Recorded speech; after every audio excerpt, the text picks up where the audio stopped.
Hey guys, it's Sky. I got a new kind of video for you today. I got into the closed beta for Valorant, the new shooting game from Riot Games.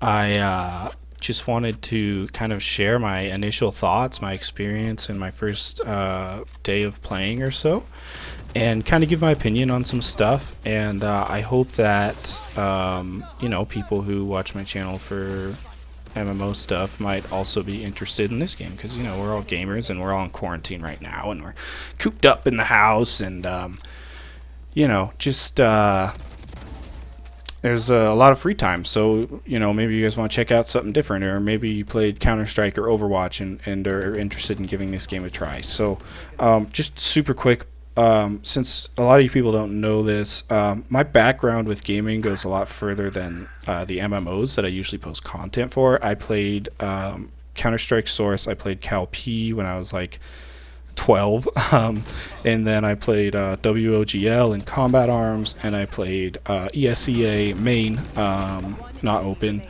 so a little higher level. I'm face at rank 7,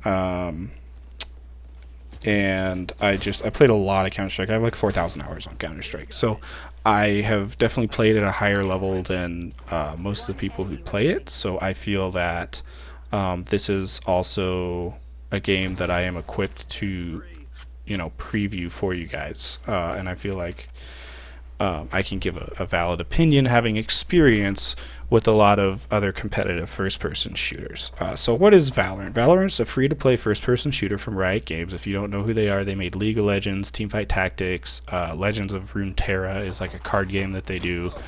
They are owned by Tencent, the Chinese company that makes a lot of games, most notably probably PUBG. And basically Valorant it's been described as Counter-Strike and Overwatch had a baby. And that is really super, super accurate. You play Counter-Strike style demolition maps, you have an economy, you have you have to manage your money.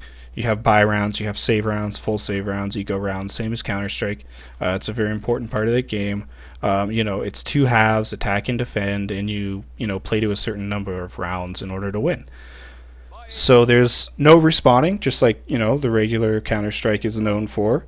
There is resurrections, which brings us to the Overwatch piece, in that there's many playable heroes. You have guys with damaging abilities, stuns, flashbangs. You have Shadow Teleport, Edgelord dude, who all the, super pro tryhard players will play because he has insane mobility. You have a healer that's sort of like a mercy kind of healer that can resurrect allies and heal people and put down, frost walls, kind of like Mei in Overwatch does. And there's also my favorite, who is a Legolas type guy with a bow that gets wall hacks every 30 seconds, and has a bow that can like shoot through walls, and he can spot enemies through walls. So there's a lot of different kind of heroes in this game. The way that abilities work is you have to kind of buy them like you would grenades. You do, however, not have to buy your signature ability, which is like the base ability for every class. Like for the Legolas type guy, it's the arrow that he can bounce off of walls to reveal enemy positions.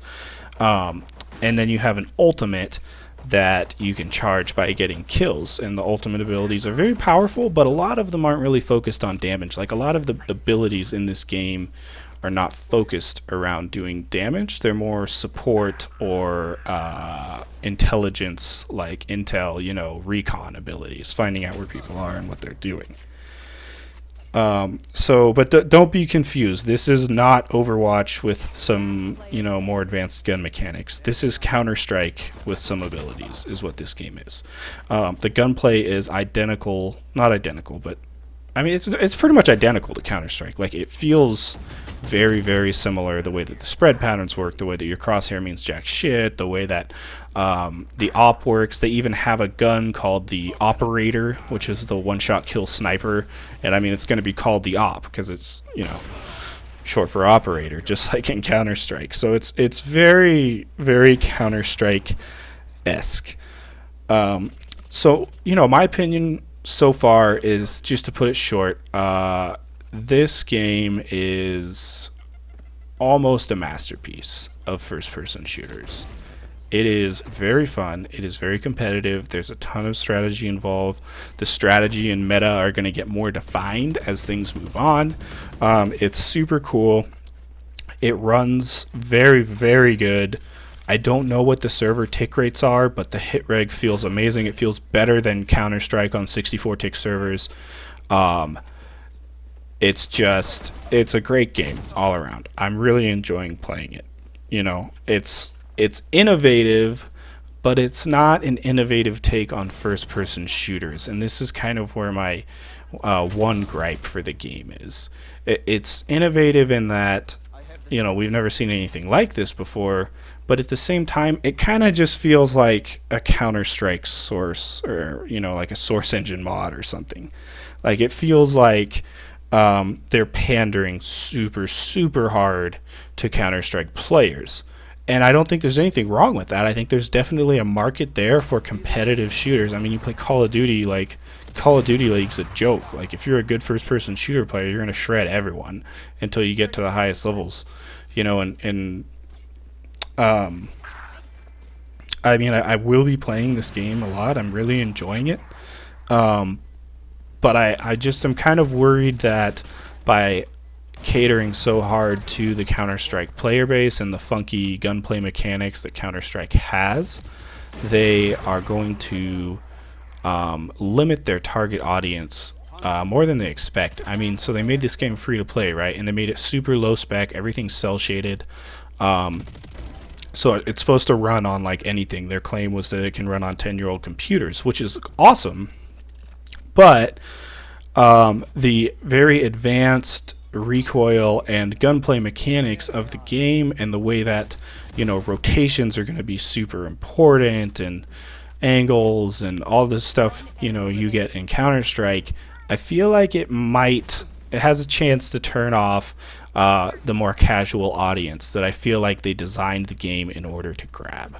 So that's kind of my one worry for this game going forward. I don't necessarily agree with the Counter-Strike shooting mechanics. I mean, like I said, I've played Counter-Strike at an incredibly high level for a very long time, and I don't have a super great opinion of it. It's so nice to just hop on Call of Duty and know that you can actually know where your shots are going without having to memorize recoil patterns on the AK and be constantly practicing and have to do warm-up matches. And anyways, just to go over a couple other things in the game. So there's going to be skins. There is some cool skins already actually in the store. However, they do cost a good amount of money. It's a lot more like Apex money than Fortnite money or Call of Duty Warzone money. Like, one of the skin packs they have in the closed beta that you can buy is like $45. Now, it's all purely cosmetic, of course, so I don't really give a shit. If there's something cool, I'll buy it. I probably won't spend $40, but I mean, I'll shell out $10 if there's an assault rifle that's my favorite gun to use that has a skin that I really like. But at the same time, like, one of the packs in the closed beta is $45. I felt like that was worth mentioning. So there's a store, there's currency, two different kinds of currency. One is used to upgrade skins. This is cool. This is kind of like the Fortnite skins you could get that you could like level up by playing with. You get currencies to level up these skins and unlock additional effects, some of which are actually very cool. We just showed them earlier. I'll put them here again. But like it gives like a death effect to the person you kill. So there's a lot of potential for really cool cosmetics in this game, and I think that's a good thing, being a free-to-play game. And I'm grateful that they're only cosmetic.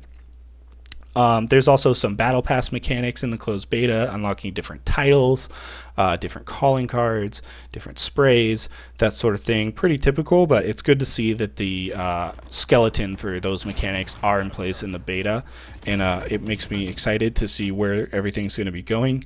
There's competitive and unranked queues.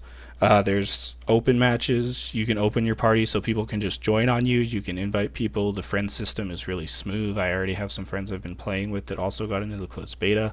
The game as a whole feels very, very smooth.